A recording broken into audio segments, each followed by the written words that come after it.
Section 1. You will hear a conversation between a student and a librarian. First, you have some time to look at questions 1 to 10.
Now listen carefully and answer questions 1 to 10.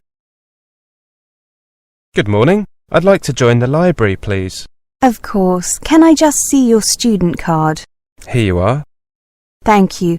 Let me just check. Your first name is Garba, G-A-R-B-A, and your surname is Buwal, B-U-W-A-L. That's right. Can I just get some additional information from you for our database? It won't take long. Sure. Could I have your address, please? Here, in Newtown? Yes. 16 Bridgeway Road. Is Bridgeway written as one word? Yes, it is. Thank you. Which city are you from? Just the city. I don't need the full address. I'm from Lagos in Nigeria. And your date of birth? 25th of May, 1983. Which course are you on?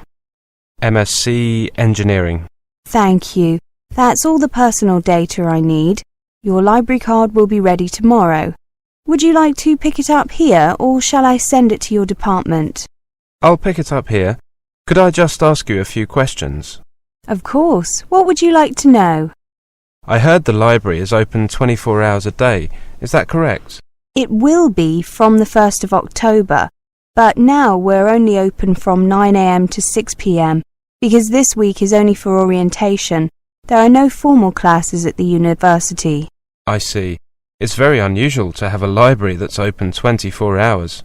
We are only the second university in the UK to offer this service. It was instantly popular when we introduced it on the 1st of March last academic year. What facilities are available here? I missed the orientation, I'm afraid. Well, you can see the 3 photocopiers over there by the large desk. The one nearest us is a colour copier. How much does it cost to make copies? 5 pence for black and white and 10 pence for colour. Only A4 sized copies are available. On the other side of the room, by the windows, you can see the computers. They have a database of all our books, newspapers, magazines, and reports in the library. About 500,000 entries in all. Are they connected to the internet? No, we found that too many students wanted to use them. Besides, it's cheap and easy for students to get an internet connection in their accommodation. Those stairs lead to the rest of the library? Yes. On this floor we have newspapers and magazines.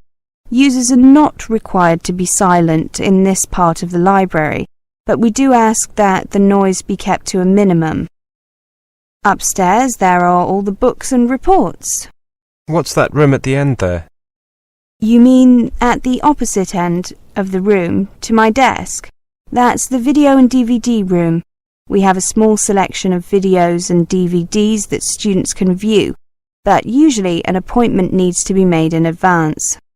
However, this is not necessary if the room is not in use. Well, thank you very much. My pleasure.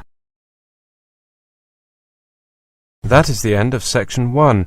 You now have half a minute to check your answers.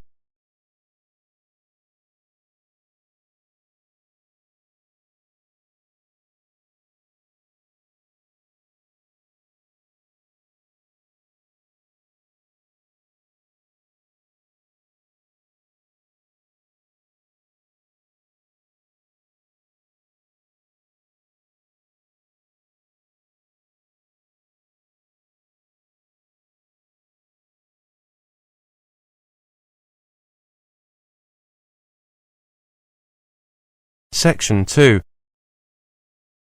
You will hear a monologue. First, you have some time to look at questions 11 to 20.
Now listen carefully and answer questions 11 to 20.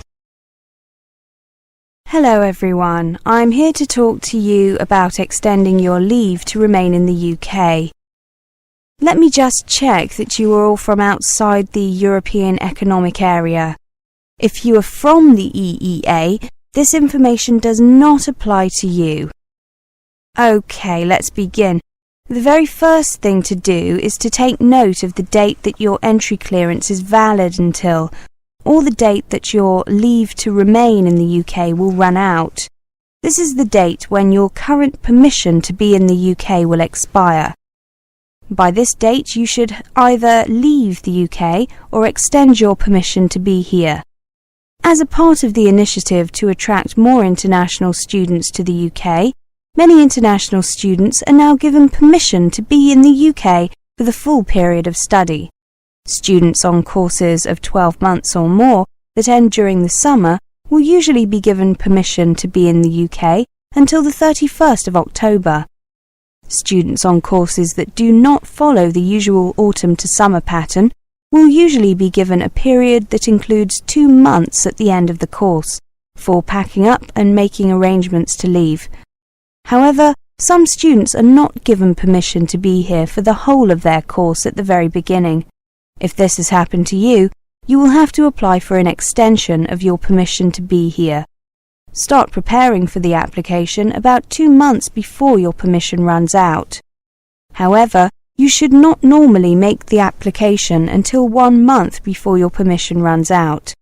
To apply to stay longer in the UK, you must take or send certain documents to the Home Office. The Home Office is the name we give to what people in most other countries call the Interior Ministry.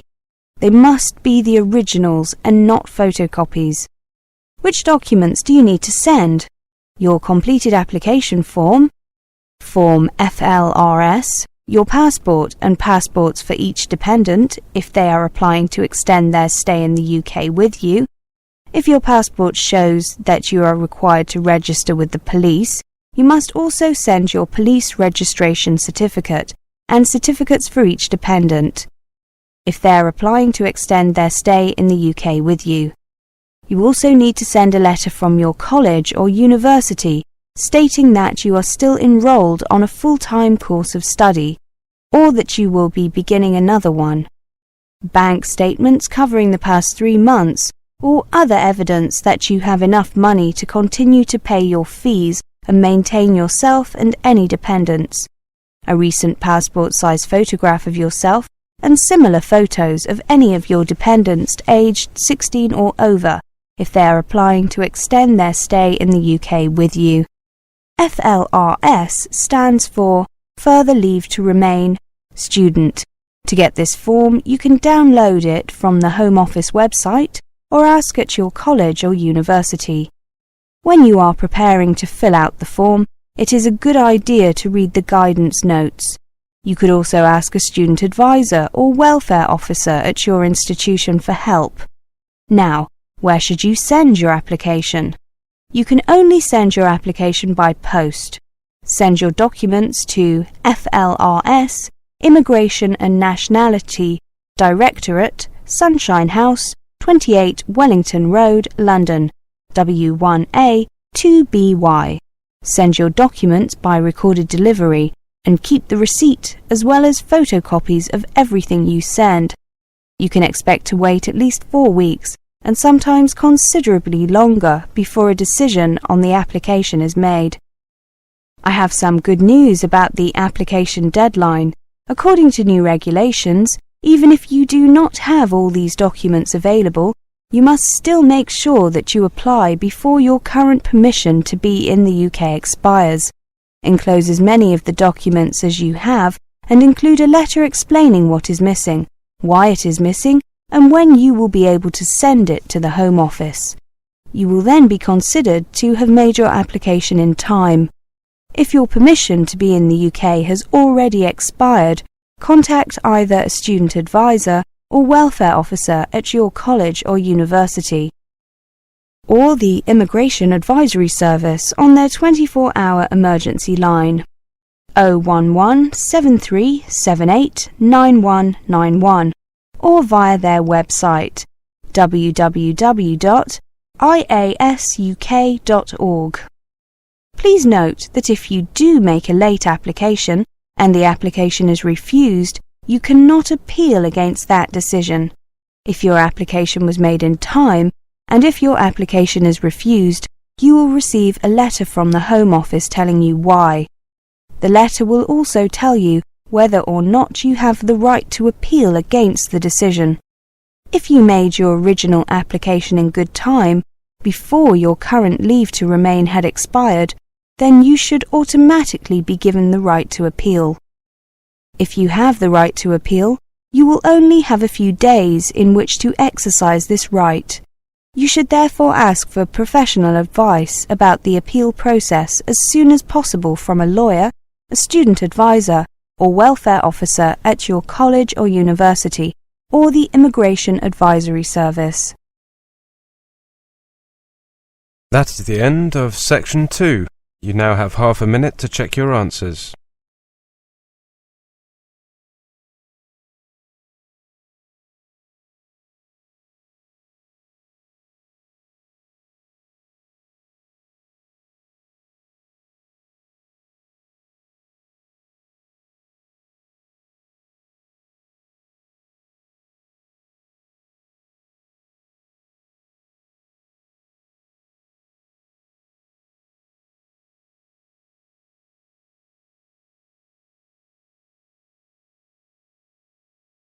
Section 3. You will hear a talk. First, you have some time to look at questions 21 to 30.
Now listen carefully and answer questions 21 to 30. Good morning. Your name is Claire Sanders, isn't it? That's right. Well, Claire, as we explained in the letter, in this interview I'd like to talk about some of the things that you mentioned in your application form, such as your experience and academic background. I see. Now, for your undergraduate degree, you studied geography, right? That's correct, at the Scottish National University. SNU is a very prestigious university. Apart from that, were there any other reasons that you chose to study there? Well, you're correct in suggesting that the main reason I went there was due to the superior quality of the university, but there were 2 other reasons. The first was that it is reasonably far from my home. I wanted to be as independent as possible from my family whilst I was studying, and felt that was one way of achieving that aim. The other reason was that the university offered an excellent programme of summer work in developing countries, and that's something I was very keen on. That would be the Livingstone project. That's right. I'd like to return to that in a minute. Let me just check the optional courses you took in your third year. The two compulsory courses were methodology in geography and statistical analysis, and I chose infrastructure, development issues and geology in addition to those. I see. You clearly decided to focus more on the human geography side of things. Yes, I had worked on development projects abroad for 2 summers as part of the Livingstone project. The first project was in India and the second was in Sierra Leone. Could you tell me the main aims of the project and how you contributed? The Indian project was to ensure that a village had adequate supplies of fresh water and adequate sanitation. On that project, my role was to help lay pipes and put together various pieces of equipment. The project in Sierra Leone involved improving the infrastructure. The aim was to create rudimentary roads between villages so that they could receive aid and so that they could get agricultural products, particularly fruit and vegetables, to the capital and larger towns. My job was to help choose the best route for the roads, minimizing any impact on the environment while maximizing efficiency. How did you find the experiences? The Indian project was helpful in that it was my first experience abroad, and I got to see how small development projects can really make a difference. However, I found the climate, it was extremely hot and humid, and we were doing a lot of physical work, so it made you appreciate air conditioning for a start. The second project, I enjoyed that a lot more. There was some physical work, but we had some machinery to help us clear paths through vegetation. I really enjoyed being able to put what I had learned into practice. For example, we had to choose a route on a map first of all, according to the contours of hills and valleys. Then we had to explore the ground and check that it was really a suitable route. And now you've decided to take a master's degree in development studies as a result. Great. Well, I just have a few more questions regarding... That's the end of section 3. You now have half a minute to check your answers.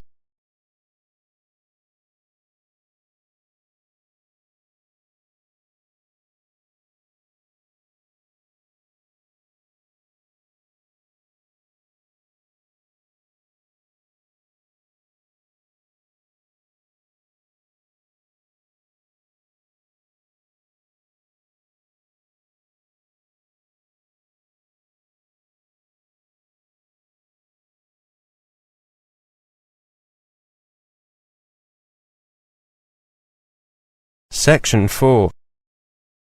You will hear a lecture on the geography of the United Kingdom. First, you have some time to look at questions 31 to 40.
Now listen carefully and answer questions 31 to 40. Welcome to this introductory lecture on the geography of the United Kingdom. The UK, with a total population of over 60 million, consists of Great Britain and Northern Ireland. Great Britain comprises England, Scotland and Wales. England is the largest country of the UK, with some 52 million people. It is mainly a lowland country, with some upland areas in the north and west. The capital is London, with about 7 million people. There are many manufacturing industries, and farming is widespread, but the economy is increasingly service-based, and London is one of the world's leading centres for banking, insurance, and other financial services. High-tech industries have replaced many of the more traditional ones. In Scotland, 5 million people live in an area not much smaller than England. The country boasts vast open spaces and is one of the last areas of unspoiled natural beauty in Europe, featuring mountains, lochs, that is lakes, and glens, that is valleys. Modern industries including oil, electronics and biotechnology, as well as more traditional industries such as fishing and forestry, drive the economy. The largest city is Glasgow, but the capital is Edinburgh. Wales is home to 3 million people, and its geography is characterised by coastline, mountains and lakes. Cardiff is the capital and largest city. Key industries include electronics, auto components, food processing, healthcare and professional services. More Japanese companies have set up shop in Wales than anywhere else in Europe. About 1.6 million people live in Northern Ireland, the capital of which is Belfast, the largest city. Residents enjoy beautiful countryside. Many new hotels are springing up to cater for increasing numbers of tourists and business travellers. The climate in the UK is moderate. Summers are fairly cool and winters are quite mild. And despite what many foreigners believe, British weather is not rain and fog. It is actually more comfortable, more varied and more interesting than that. What you can look forward to in the way of rain, sun, temperature, and even daylight depends on where you will be living. Here are some typical figures for London.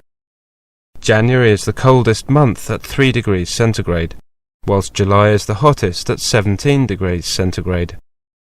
Rainfall varies from 56 mm in April to 81 mm in December. Although the UK is quite small geographically, the climate varies from one area to another. In general, the west is wetter and milder than the east, and northern areas are noticeably cooler than southern ones. For example, compare the following temperatures with the London figures. Edinburgh, 14 degrees centigrade in July, and Manchester, 15 degrees centigrade in the same month. Edinburgh, 4 degrees centigrade in January, and Manchester, 5 degrees centigrade in the same month.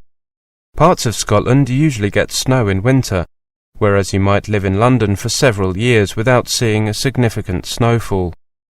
International students who are used to tropical or equatorial climates are often intrigued by the sheer variety of the weather in the UK. Weather in the early spring tends to be especially changeable. You could be treated to rain, snow, thunder and lightning, hail and glorious spring sunshine, all in the course of a single day.